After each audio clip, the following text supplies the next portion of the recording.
Assalamualaikum warahmatullahi wabarakatuh. Halo semuanya. Perkenalkan, saya Oktavia Aulia dari kelas 104 absen 26 dari sekolah SMA Negeri 1 Cibinong. Di sini saya akan mempresentasikan materi kimia kelas 10 tentang perkembangan teori atom. Selamat menyaksikan. Dalton adalah ilmuwan yang lahir pada tahun 1776 dan wafat pada tahun 1884. Sosoknya populer karena memperkenalkan teori atom dalam bidang kimia. Teori atom Dalton dikembangkan oleh John Dalton pada tahun 1803 hingga 1809. Lewat teori ini, Dalton mengatakan atom adalah zat yang tidak dapat dibagi lagi menjadi zat-zat yang lebih sederhana atau lebih kecil. Teori atom Dalton adalah pengembangan model atom pertama di dunia. Awalnya, teori atom diperkenalkan pertama kali oleh filsuf Yunani bernama Demokritus. Kemudian, beberapa ilmuwan lain mengembangkan teori atom, salah satunya yang dikembangkan oleh John Dalton.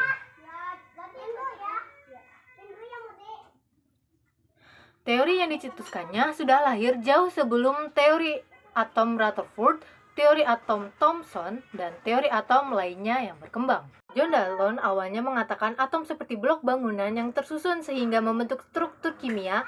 Ia mencetuskan teori atom ini lewat eksperimen, salah satunya yaitu penelusuran terkait oksidasi dari senyawa timah yang dilakukan oleh Joseph Proust dan Anthony Lavoisier.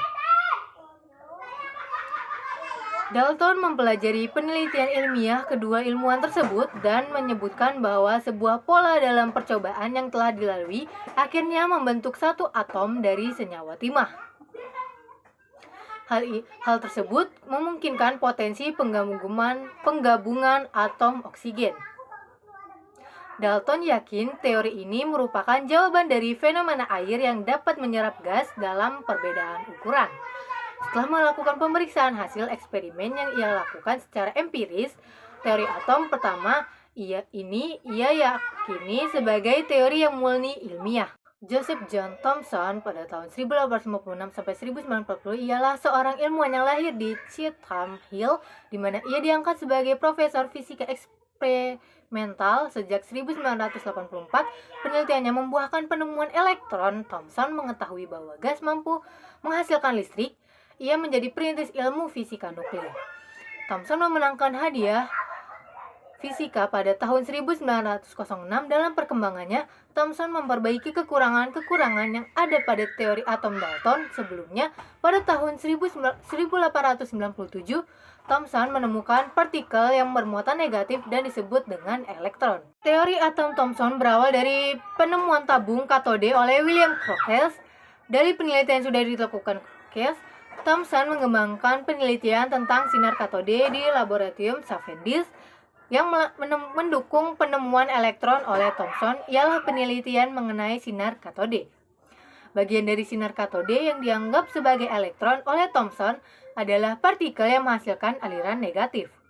Hal ini disebabkan karena sinar katode mampu memutar baling-baling yang diletakkan antara katode dan anode. Setelah mengetahui hal itu, Thomson menyatakan bahwa sinar katode termasuk ke dalam partikel penyusun atom atau partikel subatom yang memiliki muatan negatif dan sekarang disebut dengan elektron. Partikel yang bermuatan negatif atau elektron inilah yang akan memuat isi dari teori atom Thomson. Isi dari teori atom Thomson yang dimiliki oleh Thomson adalah sebuah bola pejal atau bola biliar yang bermuatan positif yang memuat beberapa partikel bermuatan negatif atau elektron. Ernest Rutherford lahir di Selandia Baru dan berkebangsaan Inggris. Ia adalah murid sekaligus partner dari Thomson. Meskipun Rutherford seorang murid dari Thomson, tetapi ia mengembangkan teori atom dan memperbaiki teori milik gurunya yaitu Thomson. Rutherford dan kedua asistennya menemukan inti atom pada tahun 1910. Inti atom memiliki jari-jari yang lebih kecil dari jari-jari atomnya.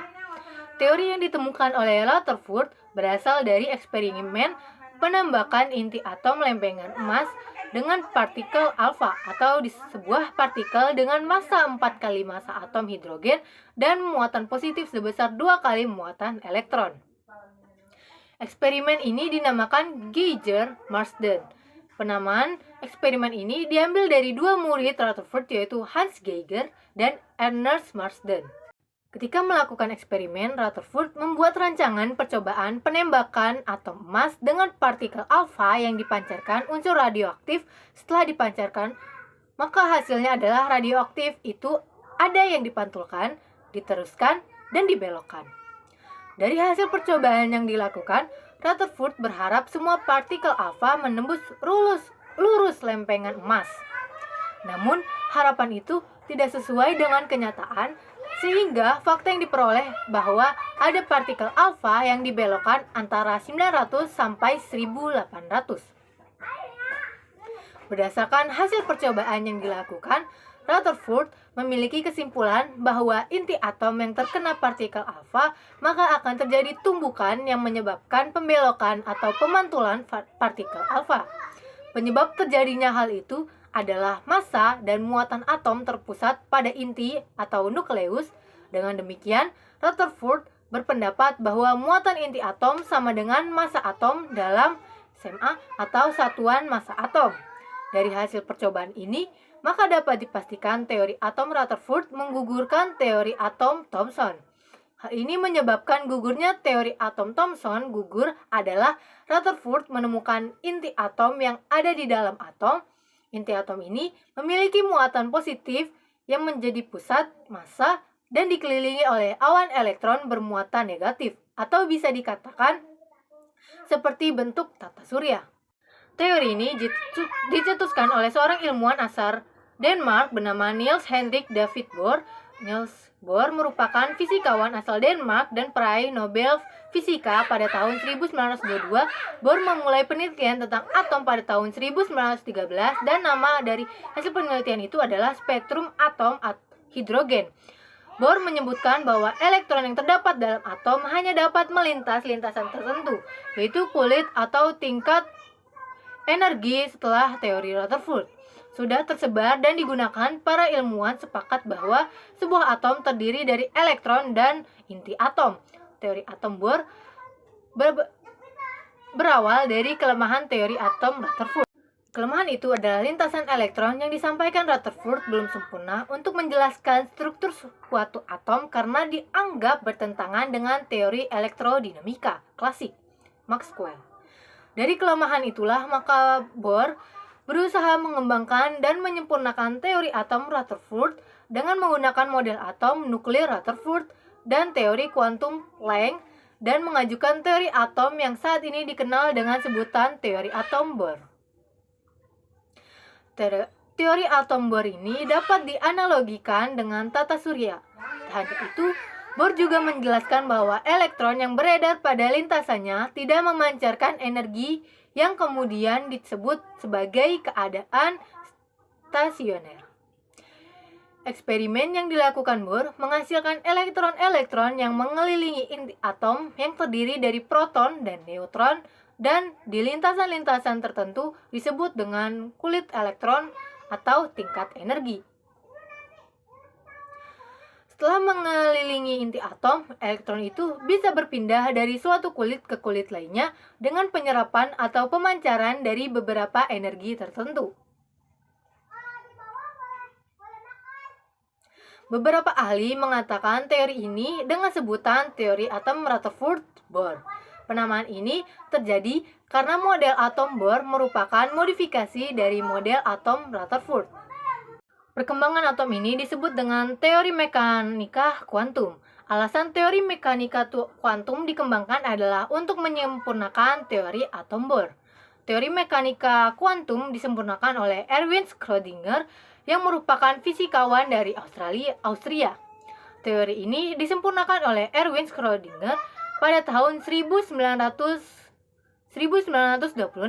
Bukan hanya Schrödinger yang mengembangkan teori atom modern, tetapi ada peneliti yang bernama Werner Heisenberg. Heisenberg adalah Schrödinger bekerja sama untuk mengembangkan teori atom modern.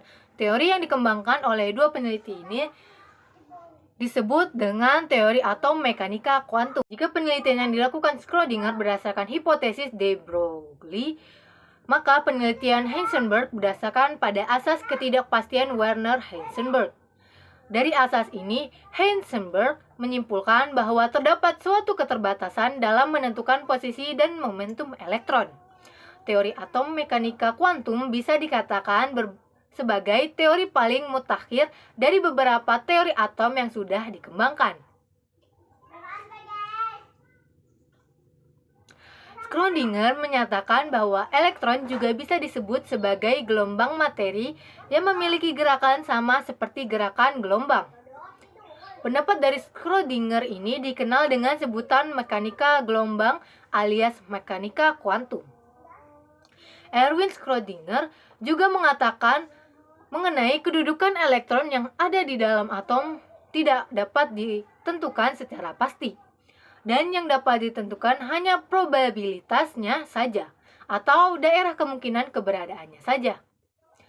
Orbital merupakan ruangan yang memiliki probabilitas terbesar yang dapat ditemukan elektron. Presentasi dan materi yang saya bawakan, selebihnya mohon maaf apabila saya memiliki tuturan kata atau materi yang kurang baik. Terima kasih dan sampai jumpa. Wassalamualaikum warahmatullahi wabarakatuh.